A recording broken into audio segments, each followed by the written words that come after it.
حضرت مولانا عبدالستار صاحب کے اس بیان سے پتہ لگتا ہے کہ اللہ کی خاطر محبت کیسے کی جاتی ہے۔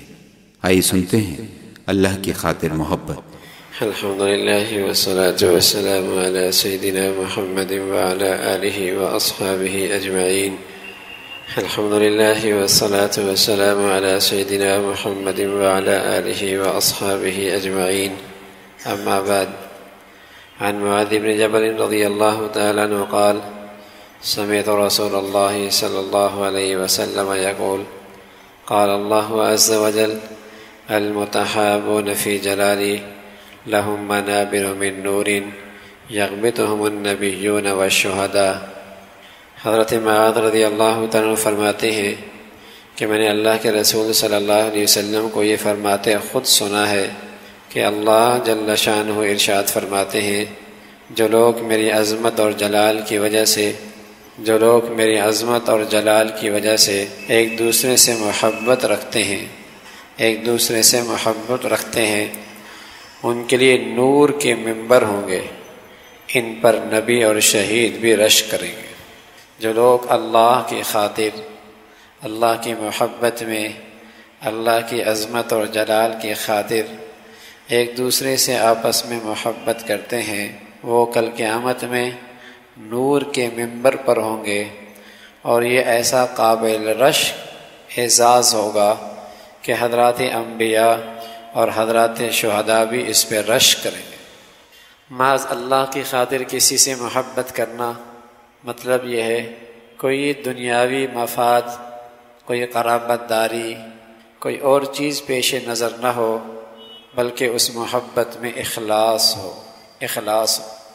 حضرت عمر فرمایا کرتے تھے کہ رسول اللہ صلی اللہ علیہ وسلم نے فرمایا کہ اللہ کے کچھ بندے ایسے ہیں کہ نہ وہ نبی ہیں نہ وہ شہید ہیں، لیکن قیامت کے دن اللہ رب العزت کے یہاں ان کا ایسا مرتبہ ہوگا کہ اللہ کا نبی بھی اور اللہ کے راستے میں دی جانے والی جان، ایسا شہید بھی اس پہ رش کرے گا۔ صحابہ رضوان اللہ علیہم اجمعین نے عرض کیا، اے اللہ کے رسول ہمیں بتا دیجئے وہ کون لوگ ہیں جنہیں یہ اعزاز اور یہ اونچا مرتبہ ملے گا۔ فرمایا یہ وہ لوگ ہیں جو محض اللہ رب العزت کی خاطر آپس میں ایک دوسرے سے محبت رکھتے ہیں۔ ان میں نہ آپس کی رشتہ داری تھی، نہ کوئی مالی لین دین تھا، بس اللہ کی قسم ان کے چہرے سراپا نور ہوں گے اور وہ نور کے ممبر پر بیٹھے ہوں گے۔ ان پہ نہ کوئی خوف ہوگا، نہ ان خوف زدہ ہوں گے، نہ ان پر کوئی غم ہوگا، نہ یہ غم زدہ لوگ ہوں گے۔ حضرت صلی اللہ علیہ وسلم نے پھر قرآن کی یہ آیت پڑھی، الا ان اولیاء اللہ لا خوف علیہم ولا هم يحزنون الذین آمنوا وکانوا یتقون۔ تو ان ارشادات سے مقصد یہ ہے کہ محض رضا الہی کے لیے اللہ کی خاطر کسی نیک بندے سے محبت رکھنا بہت اونچا عمل ہے۔ محض اللہ کی خاطر کسی نیک بندے سے محبت کرنا بہت اونچا عمل ہے، بلکہ اللہ کے لیے محبت رکھنا در حقیقت اللہ کی محبت کا حصہ ہے۔ اللہ کی محبت کا حصہ ہے۔ جیسے کہتے ہیں نا، محبوب کی گلی کا کتا بھی اچھا لگتا ہے، محبوب کی گلی کا کتا بھی اچھا لگتا ہے، اس لیے کہ محبوب کی گلی سے گزر کے گیا ہے۔ کتے سے محبت نہیں حقیقت میں، بلکہ محبوب کی وجہ سے اس سے بھی محبت ہو گئی۔ ہاں میرے عزیزو، کوئی شخص اللہ کے نیک بندے سے محبت کرے صرف اس لیے اس کی نیکی کی وجہ سے کہ یہ اللہ کا محبوب ہے، اس لیے مجھے اس سے محبت ہے، تو رسول اللہ صلی اللہ علیہ وسلم نے فرمایا یہ بہت اونچا عمل ہے، اور حدیث میں اسے کمال ایمان سے تعبیر فرمایا۔ کمال ایمان، من احب للہ وابغض للہ واعطى للہ ومنع للہ فقد استکمل الایمان۔ جو شخص اللہ کی خاطر محبت رکھے اور کسی سے محبت نہ رکھنا، بغض رکھنا، وہ بھی اللہ کی وجہ سے ہو، اور دینا بھی اللہ کی خاطر اور نہ دینا بھی اللہ کی خاطر، فرمایا اس شخص کا ایمان مکمل ہو گیا۔ حضرت ابو ذر رضی اللہ عنہ فرمانے لگے کہ ایک مرتبہ ہمارے پاس حضور علیہ الصلوۃ والسلام تشریف لائے، فرمایا جانتے ہو کون سا عمل اللہ کو بہت زیادہ پسندیدہ ہے؟ کسی نے کہا نماز، کسی نے کہا زکوٰۃ، کسی نے کہا جہاد۔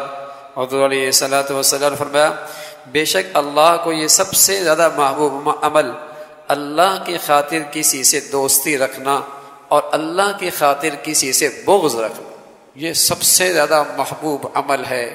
محبت بھی اللہ کی خاطر، نفرت بھی اللہ کی خاطر، بغض بھی اللہ کی خاطر، جنگ بھی اللہ کی خاطر، دوستی بھی اللہ کی خاطر۔ فرمایا یہ اللہ کو عمل بہت پسند ہے۔ تو اللہ سے محبت کر، اللہ کے لیے، اللہ کی خاطر کسی سے محبت رکھنا، در حقیقت یہ حب الہی، اللہ کی محبت کا ایک حصہ ہے۔ بس اللہ کے نیک بندوں سے محبت کسی کو نصیب ہو جائے، یہ بہت بڑا عمل ہے۔ بلکہ میرے عزیزو تجربہ کر کے دیکھ لیں، جس کسی کے دل کے اندر نیک آدمی کی واقعی محبت ہے اور اس کی عزت بھی ہے، احترام بھی ہے، اللہ ایک دن اس شخص کو بھی نیک بنا ہی دیتا ہے۔ نیک آدمی سے محبت صرف اللہ کی خاطر، ایک دن اللہ رب العزت اس کی برکت سے اسے بھی نیک بنا ہی دیتا ہے، اسے بھی نیک بنا ہی دیتا ہے۔ بلکہ ہمارا تو تجربہ یہ ہے کہ جو شخص کسی نیک آدمی سے محبت رکھے اور اس کا احترام کرے، اللہ اس کی نسلوں کو بھی دین سے محبت نصیب فرماتے، اللہ اس کی نسلوں کو بھی دین کی محبت نصیب فرماتے۔ جو شخص کسی سے نیکی کی وجہ سے اور اس کی اللہ کے یہاں قبولیت کی وجہ سے محبت رکھتا ہے اور اس کی عزت اور احترام کرتا ہے، اللہ اس کی اولادوں کو بھی نیک بنا دیا کرتا ہے، اللہ اس کی نیک اولادوں کو بھی دین کے قریب کر دیتا ہے۔ یہ اتنا عظیم عمل ہے۔ اس لیے رسول اللہ صلی اللہ علیہ وسلم فرمایا کرتے تھے من احب عبدا للہ لاکرم ربہ عز وجل، جس بندے نے کسی بندے خدا سے محض اللہ کی خاطر محبت کی، اس نے اپنے رب کا اعزاز و اکرام کیا۔ دوست کے دوست سے محبت کیا مطلب ہوتا ہے؟ دوست کی خاطر اس نے دوست کی عزت لاج رکھ لی۔ باپ کے دوست کی خیال رکھنا کیا مطلب؟ اس کے دل میں باپ کا بڑا احترام ہے، اس لیے باپ کے ملنے والوں کا بھی خیال رکھتا ہے۔ ہاں تو میرے عزیزو، اللہ کے نیک بندے سے محبت اس لیے کہ اللہ نیک ہے، اللہ کا نیک بندہ ہے، در حقیقت اللہ کی عزت اور احترام ہے، اسی کا اکرام ہے، اللہ کی ذات کا اکرام ہے۔ تو رسول اللہ صلی اللہ علیہ وسلم نے فرمایا یہ بہت بڑا قابل رشک عمل ہے، انبیاء بھی اور شہداء بھی اس پہ رشک کرتے ہیں۔ یہ مطلب نہیں کہ یہ شخص انبیاء اور شہداء سے آگے بڑھ گیا، یہ مطلب نہیں۔ جیسے ایک استاد اپنے ابتدائی بچے کی صلاحیت دیکھ کر اسے کہتا ہے بیٹے آپ کی صلاحیتیں تو قابل رشک ہیں، اس کا مطلب یہ نہیں کہ وہ استاد سے بڑھ گیا اور استاد سے فائق ہو گیا، لیکن اتنا ضرور ہے کہ اس کو وہ صلاحیتیں مل گئیں کہ استاد بھی اس کی تحسین کر رہا۔ تو اس میں کوئی شک نہیں کہ یہ اللہ کی خاطر محبت کرنے والا انبیاء سے نہیں بڑھا، نبیوں سے نہیں بڑھا، شہداء سے نہیں بڑھا، لیکن اس کا جو اعزاز و اکرام ہے اور نور کے ممبروں پہ جو یہ بیٹھا ہے، یہ وہ اعزاز ہے کہ جس کی تحسین انبیاء بھی فرمائیں گے، شہداء بھی فرمائیں گے، جس کی تحسین وہ بھی فرمائیں گے کہ اللہ کی خاطر یہ آپس میں ایک دوسرے سے محبت کرتے ہیں۔ حضرت سعد رضی اللہ تعالیٰ عنہ دمشق کی جامع مسجد میں بیٹھے ہوئے اور واعظ کر رہے، اور واعظ میں اس زمانے میں اسپیکر تو ہوتا نہیں تھا، تو ان کی آواز یک بعد دیگرے افراد کے ذریعے منتقل ہو رہی، لمبا مجمع تھا۔ تو ایک شخص آیا اور وہ حضرت سعد کی اس قسمت پر بڑا رشک کرنے لگا کہ بہت لوگ ہوتے ہیں کس کام کے لیے، کوئی کس کام کے لیے، اللہ نے اسے اپنے کام کی خدمت کے لیے قبول کر رکھا ہے۔ یہ اللہ کے بول، اللہ کی محبت، اللہ کی محبت، اللہ کی عظمت اللہ کے بندوں میں بٹھا رہا ہے۔ رشک کیا، سوچنے لگا کہ ساتھ کبھی اکیلے ملیں، میں اپنی دل کی بات انہیں بتاؤں، اس لیے کہ رسول اللہ صلی اللہ علیہ وسلم فرمایا کرتے تھے کہ جس سے اللہ کی خاطر محبت ہو اسے بتا بھی دو میں آپ سے صرف اللہ کے لیے محبت کرتا ہوں۔ تو ساتھ دوسرے دن وہ اجنبی شخص سویرے آیا، اب ساتھ فجر کی نماز سے پہلے تہجد میں اپنے اللہ کے سامنے کھڑے ہیں اور اللہ سے باتیں کر رہے ہیں۔ اور سچ یہی ہے کہ جیسے اللہ سے بھیک لینا آئے اور راتوں کو اللہ سے لینے آئے، وہ جب مخلوق میں اللہ کی دی ہوئی چیز تقسیم کرتا ہے تو اس میں برکت بھی بہت ہوتی ہے، اس میں تاثیر بھی بہت ہوتی ہے۔ پھر جب بندوں میں تقسیم کرتا ہے تو اس میں خیر بھی بہت ہوتی ہے۔ تو سعد رات کو اللہ کے سامنے کھڑا ہے، انتظار میں ہے یہ شخص کہ نماز سے فارغ ہوں، اور جیسی نماز سے فارغ ہوئے تو وہ قریب آ کر کہنے لگے، سعد ہم آپ سے اللہ کے لیے محبت کرتے ہیں، ہم آپ سے اللہ کے لیے محبت کرتے ہیں۔ حضرت سعد نے پوچھا، للہ، اللہ کے لیے محبت؟ اس لیے کہ مادی دنیا میں ذہنیت بن چکی ہے نفع کی، دنیا کا نفع، دنیا کا نفع، ذہنی تجارتی ذہن بن چکا ہے۔ باپ بیٹے کا تعلق بھی، دوست دوست کا تعلق بھی، ہر تعلق کے پیچھے تجارتی ذہن چھپا ہوتا ہے۔ ہر تعلق کے پیچھے، ہر دوستی کے پیچھے تجارتی ذہن چھپا ہوتا ہے۔ ساتھ فرمانے لگے، للہ، اللہ کے لیے محبت، بس صرف اللہ کی خاطر۔ کہاں اللہ کے لیے؟ 3 مرتبہ حضرت سعد نے یہی سوال کیا تو پھر سعد فرمانے لگے کہ پھر ٹھیک ہے، خوشخبری حاصل کرو، ہمیں اللہ کے رسول نے بتایا ہے کہ اللہ نے کہا ہے، ہمیں اللہ کے رسول نے بتایا ہے کہ اللہ نے کہا ہے، وجبت محبتی للمتحابین فیہ والمتزاورین فیہ والمتجالسین فیہ والمتبادلین فیہ۔ جو لوگ آپس میں اللہ کے لیے اکٹھے ہوتے ہیں اور اللہ کے لیے ایک دوسرے پہ خرچ کرتے ہیں اور اللہ کی خاطر ایک دوسرے سے ملاقات کرتے ہیں اور اللہ کی خاطر ایک دوسرے سے محبت کرتے ہیں، اللہ کہتا ہے ان کے لیے میری محبت واجب ہو جاتی، ان کے لیے میری محبت واجب ہو جاتی۔ تو میرے عزیزو، کسی نیک آدمی سے محبت اور کسی نیک آدمی کا احترام اور عظمت دل میں آنا، یہ بڑی نعمت ہے۔ اس کی برکت سے اللہ اسی بھی نیک بنا دیتا ہے۔ بلکہ میں عرض کر رہا ہوں، اگر واقعی اللہ کی خاطر اس سے محبت کی وجہ صرف نیکی ہے، اس سے محبت کی وجہ صرف نیکی ہے، صرف اللہ کی راضی کرنے کا جذبہ ہے، تو اس کی برکتیں اللہ اس کی نسلوں کو بھی دیتا ہے۔ اس کی نسلوں کے اندر بھی نیک لوگوں کا احترام پیدا ہوتا ہے اور نیک لوگوں کی محبت پیدا ہو جاتی ہے، جو ان کے لیے دین پہ آنے کا ذریعہ بنتی ہے۔ پہلے مسلمان اپنے بچوں کی تربیت میں ایک بہت اہم پہلو پیش نظر رکھتے تھے۔ پہلے مسلمان اپنے بچوں کی تربیت میں ایک پہلو کی بہت زیادہ رعایت رکھتے تھے کہ اللہ کے نیک بندوں کی ان سے خدمت کرایا کرتے، اللہ کے نیک بندوں کی ان سے خدمت کرایا کرتے تھے۔ ان کے جوتے اٹھانا، ان کے وضو کا پانی لانا، یہ سارے کام ان بچوں سے کرائے جاتے تھے تاکہ بچوں کے دلوں کے اندر بچپن ہی سے اللہ کے نیک بندوں کی محبت اور عظمت آئے، اور ان کے ذہن میں آئے کہ گاڑی کی وجہ سے نہیں، کوٹھی کی وجہ سے نہیں، بنگلے کی وجہ سے نہیں، کہ بچے کے دل و دماغ میں یہ بات رچ جائے کہ نیکی بڑی بڑی دولت ہے، دیکھو اس کی خدمت کی کتنے لوگوں کو سعادت مل رہی۔ بچپن سے بچوں کے دلوں کے اندر نیکی کی عظمت بیٹھ جاتی تھی جب مسلمان اپنے بچوں کی خدمت کرایا کرتے تھے اور مسلمان اس کا اہتمام کرایا کرتے تھے۔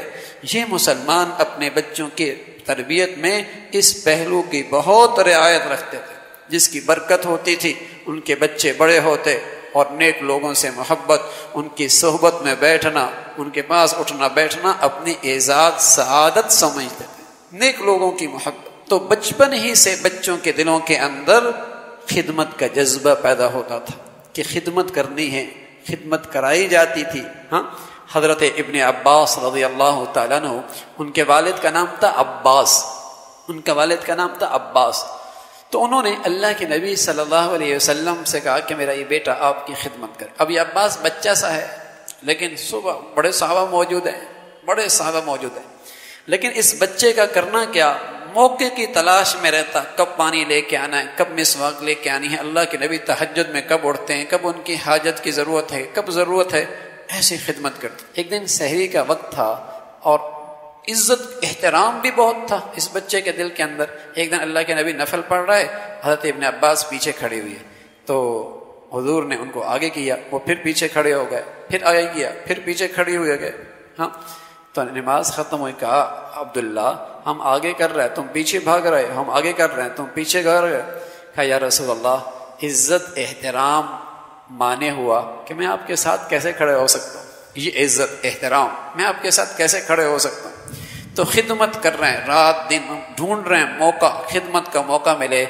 تو ایک دن اللہ کے نبی فرمان لگے عبداللہ بتاؤ ہم تمہارے لیے کوئی اللہ سے دعا کریں، ہم تمہارے لیے کچھ اللہ سے دعا کریں؟ کہ یا رسول اللہ میرے لیے دعا کریں، اللہ مجھے قرآن کا فہم نصیب فرما دے، اللہ مجھے قرآن کا فہم نصیب فرما دے. سبحان اللہ. پھر اللہ کے نبی کے ہاتھ اٹھے اور قبولیت کی ایسی گھڑی تھی کہ اس بچے کو وہ علم ملا کہ بڑے بڑے صحابہ بھی قرآن کے معاملے میں اس بچے سے، اس نوجوان سے پوچھتے تھے کہ تمہاری اس آیت کے بارے میں کیا رائے ہے. پورے صحابہ کی جماعت میں امام المفسرین بنے. اور اس نوجوان اور اس بچے میں دو خوبیاں بہت کمال کی تھی، ایک احترام عظمت اور دوسری خدمت. ایک احترام عظمت اور دوسری خدمت. میرے عزیزو یہ دونوں چیزیں ایسی ہیں کسی کے پاس ہو جائیں تو اسے دعائیں کرانے کی نہیں ضرورت پڑتی بلکہ اسے دعائیں ملا کرتی ہیں. اسے دعائیں کرانے کی ضرورت نہیں پڑتی بلکہ اسے دعائیں ملا کرتی ہیں. اگر سعادت مند بیٹا اپنے ماں باپ کی بھی یوں خدمت کرے اور یوں احترام رکھے تو پھر اسے دعاؤں کہنے کی ضرورت نہیں پڑتی بلکہ ماں باپ کے لیے ماں باپ کے زبانوں سے تنہائیوں میں دلوں سے دعائیں نکلتی ہیں. ایسی اللہ کے نیک بندوں سے اگر ان کے لیے یہ دونوں چیزیں پیدا ہو جائیں تو پھر یہ کہنے کی ضرورت نہیں پڑتی بلکہ خود ہی ان کے دلوں سے ان کی زبانوں سے دعائیں نکلا کرتی ہیں. دعائیں کرانا بھی مبارک ہے لیکن میرے عزیزو دعائیں لینا بہت بڑی بات ہے. دعائیں لینا بہت بڑی بات ہے. اللہ رب العزت بھائی ہمیں بھی دعائیں لینے والا بنا دے. اللہ عمل کی توفیق نصیب فرما دے.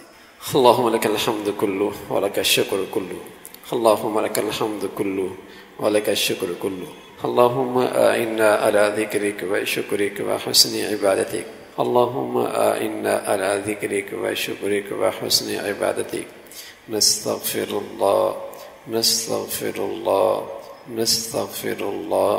سبحان ربک رب العزت عما یصفون وسلام علی المرسلین والحمد للہ.